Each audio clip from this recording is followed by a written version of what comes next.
नमस्कार श्रोताओं, आज के समय में बदलती लाइफस्टाइल और खान-पान की वजह से हमारा शरीर बड़ी ही आसानी से कई तरह की बीमारियों का घर बन जाता है और ऐसी ही एक बीमारी है जो कि बहुत ही आम हो चुकी है, जिसका नाम है कोलाइटिस।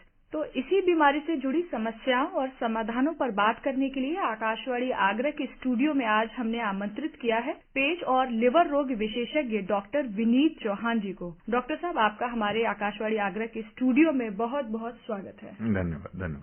तो डॉक्टर साहब, इस विषय पर चर्चा करने से पहले हम अपने श्रोताओं के लिए सबसे पहले आपसे ये जानना चाहेंगे कि आखिर ये कोलाइटिस है क्या? अगर हम सरल शब्दों में से एक्सप्लेन करें तो हम इसे कैसे समझाएंगे? जी देखिए, कोलाइटिस एक बहुत ही वेग वर्ड है। कोलाइटिस को अगर हम ब्रेक करें तो कोलोन का मतलब बड़ी आंत, और TIS इसका मतलब होता है इन्फ्लेमेशन या सूजन।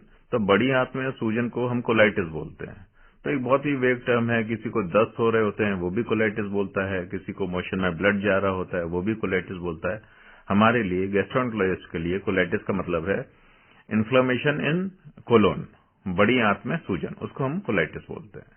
तो क्या कोलाइटिस इसके अलग अलग प्रकार होते हैं या अलग अलग स्टेजेस होते हैं, या इनको हम और भी कई तरीके के नामों से जानते हैं? देखिए, जैसा मैंने कहा कि एक वेग टर्म है।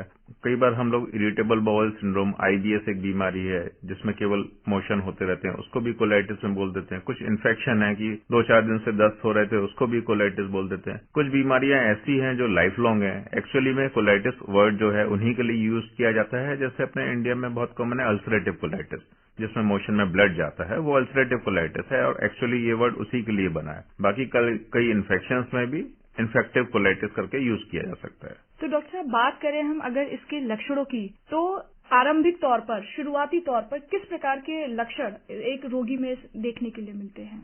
देखिए, बड़ी आंत की बीमारी है, सबसे कॉमन लक्षण तो दस्त होते हैं, लूज मोशंस होते हैं। कोई भी पेशेंट होगा जिसको कोलाइटिस होगी उसको दस्त जाएगा, 4-5 बार दिन में मोशन जा रहा होगा, कई बार रात में भी उठ के मोशन जाने पड़ते हैं। सबसे प्रारंभिक लक्षण यही है। तो ये जो फ्रीक्वेंसी रहती है इसकी, वो हफ्ते में लगातार रहेगा या कई महीनों तक भी ये जारी रह सकता है? ये महीनों तक भी जारी रह सकता है। अगर हम अल्सरेटिव कोलाइटिस बोलते हैं, चूंकि मैंने कहा ये लाइफ लॉन्ग बीमारी है, तो ये सालों तक रहता है। हमारे पास बहुत सारे पेशेंट्स आते हैं कि उनको 2-3 साल से दस्त होते रहते हैं, कुछ दवा लेते हैं, थोड़ा आराम आ जाता है, फिर दस्त शुरू हो जाते हैं। तो ये चीजें बनी रहती हैं, तो दस्त हमेशा बने रहते हैं। ये प्रारंभिक लक्षण है। इसके अलावा भी कई लक्षण हैं। कई बार मोशन में ब्लड आने लगता है, उसके बाद और दिक्कत बढ़ जाती है।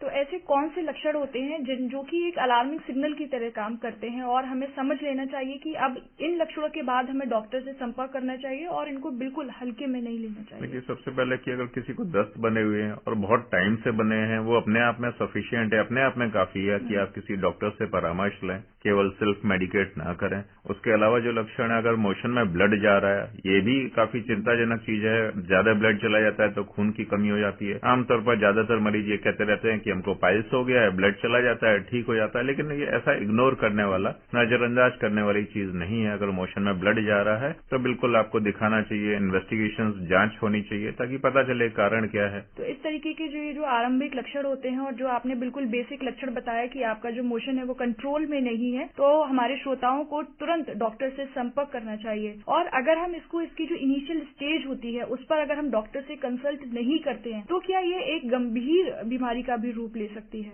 बिल्कुल, फिर सीवियरिटी बढ़ती जाती है। जी। अल्सरेटिव कोलाइटिस में होता क्या है, बेसिकली बड़ी आंत में अल्सर्स हो जाते हैं। वो धीरे धीरे करके अल्सर्स बढ़ते जाएंगे, दस्त की जो फ्रीक्वेंसी है वो बढ़ जाएगी, ब्लड लॉस हो जाएगा। उसके कारण भी अलग अलग तरह के सिम्टम्स आने लगेंगे। कमजोरी लगने लगेगी, नर्व तेज चलेगी, बुखार आ सकता है। इवन अगर ये इसको हम लॉन्ग टाइम के लिए नजरअंदाज करते हैं तो आगे कैंसर में डेवलप होने के चांसेस भी रहते हैं। तो क्या ये बीमारी आगे चलकर लाइफ थ्रेटनिंग भी हो सकती है? इससे हमारे जीवन को भी खतरा हो सकता है? बिल्कुल हो सकता है। इसके कॉम्प्लिकेशंस काफी खराब हैं। कैंसर डेवलपमेंट अपने आप में काफी खराब चीज है। उसके अलावा भी कॉम्प्लिकेशंस हैं। ज्यादा ब्लड जाता है तो पेशेंट को इमरजेंसी में, ICU में एडमिट होना पड़ता है, ब्लड चढ़ाने पड़ते हैं। तो अगर बहुत ज्यादा मोशन जा रहे हैं, ब्लड जा रहा है तो वो इमरजेंसी है और लाइफ थ्रेटनिंग है। जी, तो श्रोताओं, ये जो समस्या है इसके बिल्कुल ही शुरुआती तौर पर ही हमें डॉक्टर से कंसल्ट करना है और सेल्फ मेडिकेशन है, अपने आप से किसी भी उपचार से दूर रहना है। इसके बाद डॉक्टर साहब हम बात अगर करें, क्योंकि पेट की कोई भी समस्या होती है तो जनरली लोग ये कंसीडर करते हैं कि शायद उनके खान पान में कोई खराबी है या उन्होंने कोई ऐसा अनहेल्दी या स्पाइसी खाना खाया है जिसकी वजह से ये दिक्कत है। तो क्या इस तरीके का खान पान का कोई रोल है कोलाइटिस के बनने में? देखिए, कोलाइटिस, अगर अल्सरेटिव कोलाइटिस की बात है तो इसमें एज सच खान पान का बहुत ज्यादा रोल नहीं है। लेकिन अगर किसी को बहुत सीवियर सिम्टम्स हैं, बहुत ज्यादा दस्त है, तो हम लोग इनिशियल शुरुआती स्टेज में उसको दूध वगैरह मना करते हैं। लेकिन एक और चीज है, आंत की ही बीमारी है जिसको आईबीएस बोलते हैं, इरिटेबल बाउल सिंड्रोम। ये अल्सरेटिव कोलाइटिस की अपेक्षा बहुत ज्यादा कॉमन है और इसके बहुत सारे पेशेंट्स आते हैं जिनको मामूली से लक्षण रहते हैं, लेकिन वो इन लक्षणों से परेशान बहुत ज्यादा रहते हैं। जैसे कि मोशन बार बार जाना, मोशन इनमें नॉर्मली लूज नहीं होता, नॉर्मल मोशन होता है, लेकिन बार बार जाना पड़ता है। पेशेंट हमको ये बोलते हैं कि खाना खाया उसके तुरंत बाद हमको मोशन जाना पड़ता है। दिन में 3-4 बार जाते हैं। आमतौर पर रात में मोशन कभी नहीं जाना पड़ता, ब्लड स्टूल में कभी नहीं आता, पेट फूला लगता है, ये महसूस होता है कि पेट साफ नहीं हो रहा। ये आईबीएस है, ये बहुत कॉमन है। हम अपने जो पेशेंट्स देखते हैं ओपीडी में, और ऑलमोस्ट आप ये मानिए कि हर 4 मरीज में से 1 मरीज आईबीएस का मरीज होता है, इरिटेबल बाउल सिंड्रोम।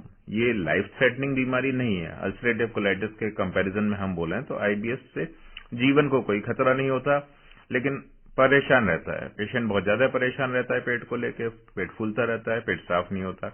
इसमें खान पान का काफी रोल है। तो अगर पेशेंट बाहर का खाना खा रहा है, मसाले वगैरह ज्यादा ले रहा है, दूध या मिल्क प्रोडक्ट्स बहुत ज्यादा इस्तेमाल करता है, तो इसमें परेशानियां ज्यादा बढ़ जाती हैं। तो अगर हम बात करें कि खान पान और आहार का, या हम बात करें कि किस तरीके का एक डाइट प्लान होना चाहिए जिससे कि हमारा कोलाइटिस और साथ में अभी आपने जो बात करी आईबीएस की भी, तो दोनों में जो हमें परेशानियां होती हैं, जो लक्षण होते हैं, उनसे हमें फायदा पहुंचे, उनसे हमें निजात मिले? देखिए, वो एक बैलेंस डाइट बोलते हैं कि आपको सब चीज खानी है। दूध अवॉइड करना चाहिए क्योंकि उससे फर्मेंटेशन होता है, गैस ज्यादा बनती है, ब्लोटिंग फील होती है। बाकी आप डाइट में सब कुछ ले सकते हैं, साफ सुथरा होना चाहिए। हम लोग नॉर्मली कोई रेस्ट्रिक्शन नहीं करते डाइट में, बस इतना ही होता है कि फूड हाइजीनिक होना चाहिए। आप घर का खाएं, बाहर का ना खाएं, और मसाले कम रखें, और प्लस फिजिकल एक्टिविटी अपनी सही रखें, तो दोनों ही चीजों में फायदा होगा। जी, यहाँ पे ये प्रश्न मैं पूछने वाली थी कि हमारी जो फिजिकल जो एक्टिविटी रहती है, या हम कहें जो एक्सरसाइजेज हम करते हैं, योग जो हमें करना चाहिए, तो उसका कितना रोल रहता है सारी बीमारियों से दूर रहने में? देखिए, जो आईबीएस जिनको है उनके लिए फिजिकल एक्टिविटी बहुत इंपॉर्टेंट है। वो जितना ज्यादा फिजिकली एक्टिव रहेंगे, उनका पेट की परेशानी उनको कम रहेगी। अब अगर हम बात करें, अगर मैं आयुर्वेद या जो कहते हैं घरेलू नुस्खे, क्योंकि हमारे घर में या पेट से संबंधित कोई भी समस्या होती है तो सबसे पहले हमारे घर की महिलाएं जो होती हैं वो देसी उपाय जो है उन्हें यूज करना शुरू कर देती हैं। तो इसमें भी क्या कोई ऐसी देसी उपाय हैं जो हम यूज कर सकते हैं या जो इससे थोड़े से कारगर हो सकते हैं एलिमेंट्री स्टेज में ही सही? देखिए, मैं आईबीएस में फिजिकल एक्टिविटी और मेंटल स्टेटस का बहुत बड़ा रोल है। अगर स्ट्रेस होती है किसी पेशेंट को तो उसको सिम्टम्स ज्यादा परेशान करते हैं। तो मैं यही कहूंगा कि ये जो देसी इलाज है या आयुर्वेदिक इलाज है, कम से कम उसको एक प्लेसिबो का रोल अदा करता है। प्लेसिबो मतलब उसको ये महसूस होता है मैंने कुछ दवा ली है, उससे उसको साइकोलॉजिकल बेनिफिट मिलेगा और मे भी उसको थोड़ा बहुत पेट में आराम मिले। लेकिन हमारी जानकारी में ऐसी कोई चीज नहीं है कि वो ये करे और उससे आराम मिल जाए। फिजिकल एक्टिविटी और स्ट्रेस कम करना, ये 2 इम्पोर्टेंट चीजें हैं। ये आपको योगा से भी मिल सकती हैं, ये आपको फिजिकल एक्टिविटी से मिल सकती है, या आप कोई नुस्खा लेते हैं, घरेलू दवा लेते हैं, उससे भी आपको साइकोलॉजिकल बेनिफिट मिल सकता है।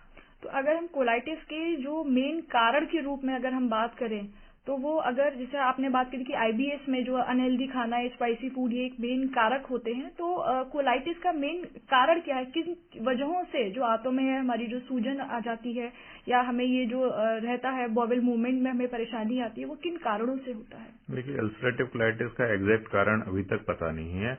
कई सारे रिस्क फैक्टर्स बोले जाते हैं, उसमें से एक इम्पोर्टेंट रिस्क फैक्टर है जेनेटिक।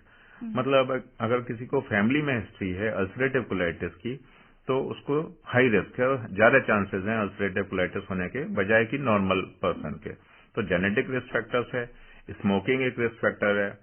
ये भी देखा गया है कि कुछ लोगों में जिसमें बचपन में अपेंडिसेक्टोमी हो गई हो, उनमें थोड़ा प्रोटेक्शन रहता है, उन लोगों में अल्सरेटिव कोलाइटिस के चांसेस कम देखे गए हैं।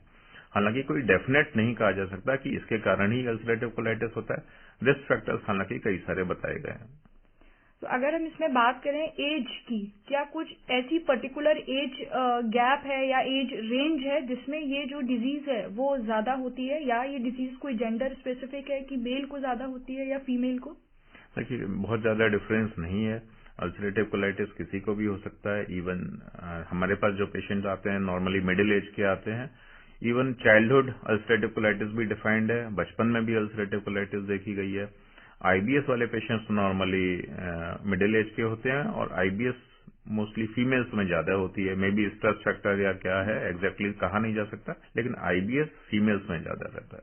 तो इसका किसी भी मतलब एज ग्रुप से कोई संबंध नहीं है, ये कभी भी किसी को भी हो सकती है। जी। तो चलिए अब हम बात करते हैं इसके ट्रीटमेंट पे कि हमारे लक्षण ये हैं, तो हमारे जो भी रोगी होगा वो सबसे पहले जाके डॉक्टर से कंसल्ट करेगा। तो इसका जो एक ट्रीटमेंट की जो लाइन है वो कैसे शुरू होती है और कैसे इसका ट्रीटमेंट चलता है आगे? देखिए, सबसे पहले तो है डायग्नोसिस बनाना। कोई भी पेशेंट हमारे पास आता है, दस्त है, सबसे इम्पोर्टेंट है उसकी क्लिनिकल हिस्ट्री कि उसको परेशानी कब से चल रही है, स्टूल कैसे है, ब्लड जा रहा है नहीं जा रहा है, ब्लड जाने के कारण और कोई समस्याएं तो नहीं हो रही हैं। और अल्सरेटिव कोलाइटिस के लिए जब हमें लगता है कि उसको अल्सरेटिव कोलाइटिस हो सकती है, ब्लड जा रहा है, तो हम लोग जो उसकी एंडोस्कोपी करते हैं। जो एंडोस्कोपिक प्रोसीजर है उसको कोलोनोस्कोपी बोलते हैं। उसके थ्रू हम बड़ी आंत चेक करते हैं। उसमें अगर अल्सर्स वगैरह हमको दिखाई दे रहे हैं तो वहां से हम जांच लेते हैं। एक छोटी सी जांच होती है, बायोप्सी कहते हैं उसको, और उसके थ्रू हम कंफर्म करते हैं उसको अल्सरेटिव कोलाइटिस है कि नहीं है। तो बायोप्सी के आधार पर हम अल्सरेटिव कोलाइटिस डिफाइन कर सकते हैं 100% की है कि नहीं है। आईबीएस के केस में सारी जांचें नॉर्मल आती हैं। हम पेशेंट्स के कोई भी टेस्ट करें, चाहे कोलोनोस्कोपी करें या सीटी स्कैन करें, वो सब नॉर्मल आएगा, कहीं कोई एबनॉर्मेलिटी नहीं मिलेगी। ये आईबीएस एक बेसिकली फंक्शनल बाउल डिजीज है। फंक्शनल मतलब आंत का मूवमेंट थोड़ा तेज है या वो पेशेंट है वो ज्यादा सेंसिटिव है, वो महसूस ज्यादा करता है। हम किसी भी तरीके से आंत चेक करें, हमें सब नॉर्मल ही दिखेगा। तो आईबीएस जो है वो डायग्नोसिस ऑफ एक्सक्लूजन है, मतलब सारे इन्वेस्टिगेशंस नॉर्मल होंगे लेकिन उसके सिम्टम्स आईबीएस जैसे हैं तो हम आईबीएस के लिए ट्रीटमेंट चलाएंगे। तो एक बार डायग्नोसिस कंफर्म हो जाती है उसके बाद फिर हम दवाइयां वगैरह देते हैं। तो इसका मतलब जो आईबीएस है और कोलाइटिस है, तो दोनों का जो ट्रीटमेंट है वो पहले इनिशियली स्टार्टिंग में एक सा चलता है, फिर बाद में जाके अगर सिम्टम्स में डिफरेंशिएशन होता है तो फिर उसको हम कोलाइटिस की कैटेगरी में रखते हैं। ट्रीटमेंट एक जैसा नहीं है, दोनों का ट्रीटमेंट अलग अलग है। इनिशियल इन्वेस्टिगेशन आप एक बार कोलोनोस्कोपी दोनों पेशेंट्स में कर सकते हैं इनिशियली। अल्सरेटिव कोलाइटिस में स्टूल में ब्लड जाता है, आईबीएस में कभी भी नहीं जाता। पेशेंट के अल्सरेटिव कोलाइटिस वाले सीरियस हो सकते हैं, खून की कमी हो सकती है। आईबीएस वाले पेशेंट्स नॉर्मल होंगे, परेशान ज्यादा होंगे, लेकिन कभी भी सीरियस परेशानी लेके मतलब लाइफ थ्रेटनिंग लेके नहीं आएंगे। डायग्नोसिस बनाने का ट्रीटमेंट भी दोनों का एकदम अलग है। जी। तो अब अगर हम बात करें ये जो कोलाइटिस है इसका ट्रीटमेंट क्या कई बार लाइफ थ्रेटनिंग, जैसे कि हम बात कर रहे थे कि आप हो सकता है, तो इसमें सर्जरी की ओर भी जा सकते हैं? किसी प्रकार की सर्जरी भी इसमें हो सकती है? बिल्कुल हो सकती है। नॉर्मली अल्सरेटिव कोलाइटिस को सही समय पर डायग्नोसिस कर लेते हैं तो ट्रीटमेंट दवाइयों से ही हो जाता है, पेशेंट ठीक रहता है। कभी खून कम होता है, ब्लड चढ़ा के पूर्ति कर लेते हैं। किसी किसी पेशेंट में या तो बहुत सीवियर अल्सरेटिव कोलाइटिस है, 15 बार 20 बार मोशन जा रहा है, ब्लड ज्यादा जा रहा है, इवन दवाइयों से एडमिशन के बाद इंजेक्शंस वगैरह से भी अगर बीमारी नहीं कंट्रोल होती है, उस केस में हमें ऑपरेशन करना पड़ता है। अल्सरेटिव कोलाइटिस का ऑपरेशन तभी करते हैं जब वो बहुत ही जरूरी हो, क्योंकि इसका ऑपरेशन का मतलब है पूरी बड़ी आंत को निकालना। तो पूरी बड़ी आंत को निकाल के छोटी आंत को रास्ता बनाया जाता है। बहुत ही कॉम्प्लिकेटेड चीजें हैं। इवन ऑपरेशंस के बाद भी आगे थोड़ी थोड़ी दिक्कत चलती पड़ती रहती है, लेकिन कोशिश यही होती है कि ऑपरेशन ना करना पड़े। तो इसके बाद अगर किसी को कोलाइटिस हो जाती है तो इसके ठीक होने की मतलब ये पूर्ण रूप से ठीक हो सकता है उपचार के बाद? देखिए, ये समझना होगा अल्सरेटिव कोलाइटिस एक लाइफ लॉन्ग डिजीज है जो हमेशा बनी रहती है। जैसे डायबिटीज है या ब्लड प्रेशर है, उसके लिए दवा हमेशा खानी पड़ती है। हमारे पास भी जो पेशेंट्स आते हैं उसको ये चीज हम इनिशियली सबसे पहले बताते हैं कि ये बीमारी है, ये हमेशा बनी रहने वाली है, दवा आपको खानी पड़ेगी। इस बीमारी में अपने आप रिलैप्स और रेमिशन होता है, मतलब बीमारी बीच में थोड़ी कम हो जाएगी, फिर बीच में बढ़ जाएगी, फिर कम हो जाएगी, बढ़ जाएगी। पेशेंट या तो हमारी दवा खा रहा है, एकदम ठीक हो गया, मोशन नॉर्मल हो रहे हैं, तो उसको लगता है मैं ठीक हो गया, वो दवा छोड़ देता है। या वो बीमारी अपने आप से रेमिशन में चली गई, उस समय उसकी एक्टिविटी कम है, तो पेशेंट को लगता है मैं ठीक हो गया, वो दवा छोड़ देता है। मोस्टली हम लोगों को ये परेशानी बहुत फेस करनी पड़ती है ओपीडी में। हम उसको डे 1 पे बताते हैं कि दवा नहीं छोड़नी है, दवा हमेशा खानी है। वो दवा छोड़ के आता है। बहुत कम ही पेशेंट्स हैं जो लगातार दवा खाते हैं, फिर वो बीमारी को कंट्रोल करने के लिए हमें दोबारा से फिर मेडिकेशंस और वो चलाने पड़ते हैं। तो इसका मतलब ये है कि ये जो बीमारी है आपको इसके साथ जिंदगी भर भी रहना पड़ सकता है और आपको कंप्लीटली मतलब दवाइयों का नियमित तौर से आपको इसका सेवन करना पड़ेगा। बिल्कुल, अल्सरेटिव कोलाइटिस के साथ लाइफ लॉन्ग रहना पड़ता है, दवा खानी पड़ती है। उसको ये समझना पड़ेगा कि दवा खा रहा है, इसके कारण उसकी बीमारी कंट्रोल है। अगर वो दवा छोड़ देगा तो बीमारी दोबारा से बढ़ के आएगी। तो उसको दवा लेना बहुत जरूरी है, चाहे उसके सिम्टम्स एकदम कंट्रोल में चल रहे हों, दवा छोड़ने की गलती नहीं करनी चाहिए। तो इसके बाद अगर हम बात करें कि लाइफ स्टाइल की, कि कई बार ऐसा होता है कि दवाएं तो हम ले रहे हैं लेकिन इसके साथ साथ हम अपनी आदतों में अगर कुछ बदलाव करें, अपना लाइफ स्टाइल में कुछ चेंज करें तो भी बीमारियों पे कई तरह से हम निजात पा सकते हैं या उनमें उनकी जो लक्षण है उसपे कई तरह की कमी कर सकते हैं। तो इस विषय में आप क्या कहना चाहेंगे कोलाइटिस? अल्सरेटिव कोलाइटिस में बिल्कुल, अगर हम हाई फाइबर डाइट ले रहे हैं, विटामिन और प्रोटीन्स पूरी ले रहे हैं तो चीजें न्यूट्रिशनल स्टेटस जो है बॉडी का वो सही चल देगा। क्योंकि नॉर्मली अल्सरेटिव कोलाइटिस पेशेंट्स वाले जो काफी न्यूट्रिशनली पुअर होते हैं, तो अगर वो हाई प्रोटीन डाइट ले रहे हैं, ग्रीन सैलेड्स, फ्रूट्स ले रहे हैं तो वो ज्यादा बेटर परफॉर्म करते हैं। तो यहाँ पर एक और ये क्वेश्चन उठता है पानी का रोल, क्योंकि हमें पता है कि हर बीमारी में पानी का इम्पोर्टेंट रोल होता है, या मैं कहूँ नॉर्मल लाइफ में भी पानी का बहुत ही इम्पोर्टेंट रोल होता है। तो जो लोग इस अल्सरेटिव कोलाइटिस से जूझ रहे हैं तो उनको आप इस बारे में क्या बताएंगे? देखिए, हाइड्रेशन के लिए पानी बहुत इंपॉर्टेंट है। अगर दस्त हो रहे हैं तो वैसे भी पानी ज्यादा लेना है और पानी साफ सुथरा लेना चाहिए, क्योंकि मोस्टली जो इन्फेक्शन है वो पानी के थ्रू ही फैलते हैं।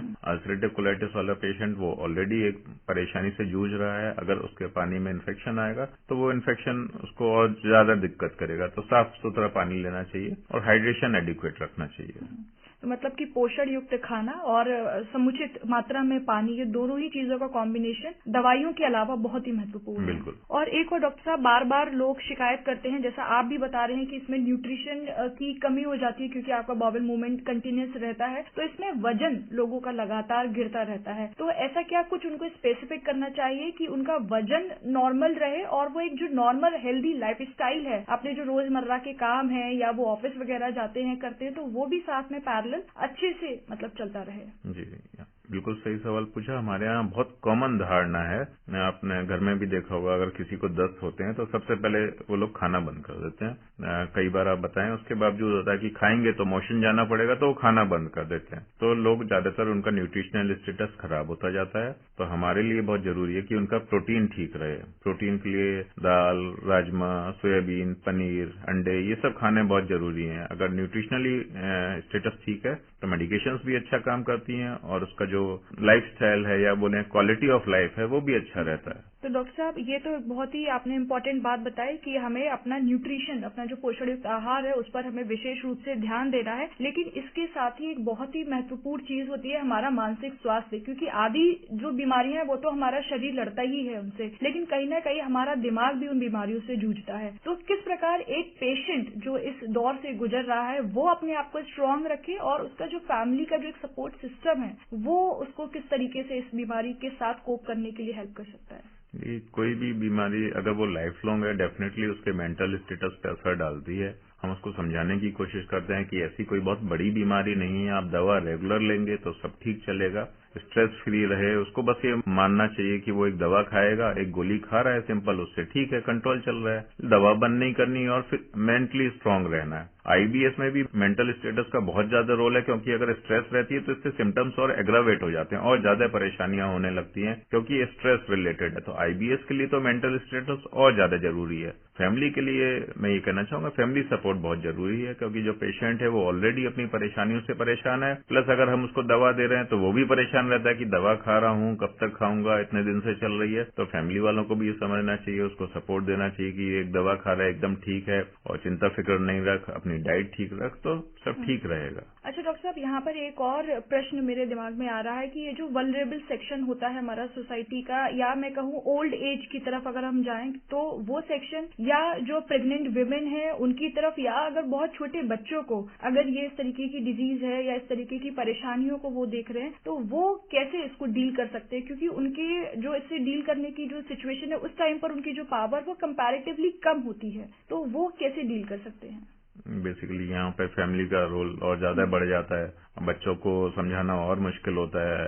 कई बार उनको बताना पड़ता है कि बीमारी है, इस एज में हो गई, लाइफ लॉन्ग दवा चलनी, तो हमारे लिए तो मुश्किल काम है ही है। हमारे से ज्यादा तो फैमिली वालों के लिए, क्योंकि उनको तो साथ में रहना है, समझाना है, बच्चों को भी देखना है, इवन एल्डरलीज के लिए भी देखना है, उनकी केयर करनी है। मान ले एल्डरली हैं, उनको मोशन हो रहे हैं और उनको आर्थराइटिस है या मे बी चलने में दिक्कत है, तो मोशन बेड पे हो जा रहे हैं, तो एक्स्ट्रा केयर की जरूरत है। तो फैमिली वालों को ये समझना चाहिए कि ये बीमारी है, किसी को भी हो सकती है, एल्डरली हैं, बच्चे हैं, प्रेग्नेंट फीमेल्स हैं, उनके लिए और ज्यादा केयर करनी पड़ेगी। ये फैमिली वालों का सपोर्ट की बहुत जरूरत है। तो क्या इसमें ऐसा स्टेज भी आता है कि मतलब उनको हॉस्पिटलाइज करके, जैसे कि आपने बताया जब रिस्क फैक्टर इंक्रीज करता है तो हॉस्पिटलाइज करने की भी जरूरत पड़ती है? अगर बहुत ज्यादा दस्त हो रहे हैं, हीमोग्लोबिन बहुत कम है, स्टूल में बहुत ज्यादा ब्लड जा रहा है, तो उनको एडमिशन करना पड़ता है, इंजेक्शन देने पड़ते हैं, क्योंकि वो टैबलेट से काम नहीं करता है। उनके बॉवल की मूवमेंट इतनी ज्यादा है, मान लीजिए 10 बार या 15 बार मोशन हो रहा है, हम उसको कोई टैबलेट देंगे तो वो अपना इफेक्ट आने से पहले ही वो स्टूल से निकल जाएगी।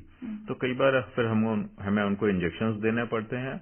अगर खून बहुत ज्यादा कम है तो ब्लड चढ़ाना पड़ता है, कोई कॉम्प्लिकेशन है तो उसके लिए देखना पड़ता है। अच्छा, एक बॉवल मूवमेंट की जो फ्रीक्वेंसी है उसको हम कब तक मान सकते हैं कि ये नॉर्मल है, और इसमें से अगर ज्यादा हो रहा है तो ये अब हमें डॉक्टर से कंसल्ट करना चाहिए या हमें अलर्ट हो जाना चाहिए? देखिए, ये एक कठिन चीज है ना, बॉवल मूवमेंट्स वेरी करता है, हर एक का कभी एक जैसा नहीं होता। मैं अपने पेशेंट्स को अक्सर बोलता हूं कि ये बीमारी बेसिकली हम लोग बायोलॉजी से डील कर रहे हैं, ये मैथमेटिक्स नहीं है। कभी भी ऐसा नहीं होता कि मोशन 1 है तो ठीक है, 2 है तो खराब हो गया, ऐसा कभी भी नहीं है। हर एक की बॉडी है, हर एक की बॉडी का रिस्पॉन्स अलग है। कई लोग 2 बार मोशन जाते हैं या मे बी 3 बार जाते हैं तो बोलते हैं कि मैं तो बचपन से ही जाता हूं, मोशन की कंसिस्टेंसी ठीक है, कोई लूज मोशन नहीं, तो वो भी नॉर्मल है। इवन विदेशों में लोग हफ्ते में 3 बार मोशन जाते हैं, और हमारे यहाँ बहुत सारे लोग ऐसे हैं जो दिन में भी 3 बार जाते हैं। बेसिकली डाइट का फर्क है, रहन सहन का फर्क है। तो कभी भी ऐसा नहीं है कि मोशन 4 हो गए तो गड़बड़ हो गया। लेकिन अगर मोशंस गड़बड़ हैं, लूज मोशंस है और ये चीजें बनी हुई हैं,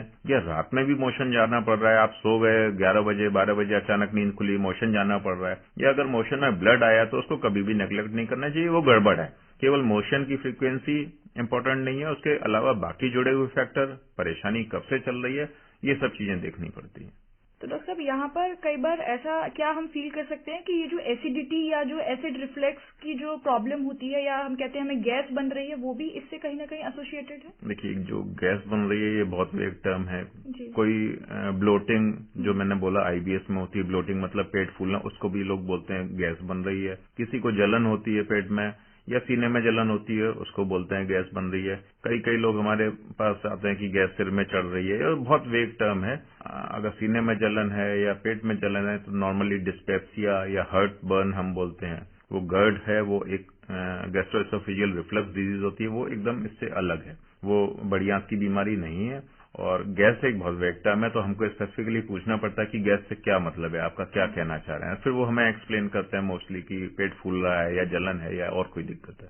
तो मतलब ये गैस बनना और ये जो भी टर्म्स से रिलेटेड है वो कम्प्लीटली अलग है, और ये जो हमारा बॉवल रिलेटेड इशू है ये ही हमारा मेनली कोलाइटिस से ही रिलेटेड है। हाँ, मोस्टली। तो डॉक्टर साहब, आपने बहुत ही महत्वपूर्ण जानकारी हमारे श्रोताओं को दी और निसंदेह उनको इससे लाभ भी मिला होगा। तो अंत में मैं बस आपसे ये पूछना चाहूंगी कि जो लोग इस बीमारी से जूझ रहे हैं या उनको लग रहा है कि उनको इस तरीके के लक्षण हैं और उनको ये बीमारी हो सकती है, तो उन्हें अंत में आप जाते जाते क्या एक मैसेज देना चाहेंगे? देखिए, अगर किसी को ये परेशानी लग रही है तो मैं सबसे पहले ये कहूंगा कि इसको इग्नोर ना करें, उसको नजरअंदाज ना करें। किसी भी गैस्ट्रोएंटरोलॉजिस्ट के पास जाएं, उसको अपने लक्षण दिखाएं। अगर ब्लड वगैरह आ रहा है तो चेक करवाएं, कोलोनोस्कोपी करें। बहुत सारे लोग उसको केवल पाइल्स मान के इग्नोर करते रहते हैं कि कभी कभी ब्लड आ जाता है, वो पाइल्स हैं, हमको इसलिए है। लेकिन ऐसा नहीं है, मोशन में ब्लड आना केवल पाइल्स नहीं होता, उसके अलावा भी बहुत सारी चीजें होती हैं। तो आप तुरंत परामर्श लें और जैसा आपका डॉक्टर आपको सजेस्ट करे उसको फॉलो करें। जी, तो श्रोताओं, यकीनन आपको आज के इस भेंटवार्ता से बहुत ही महत्वपूर्ण जानकारी मिली होगी और आप इस जानकारी से लाभ उठाएंगे और स्वस्थ रहेंगे। और डॉक्टर साहब, आपका हमारे आकाशवाणी आगरा के स्टूडियो में आने के लिए आपका बहुत बहुत धन्यवाद। जी, थैंक यू।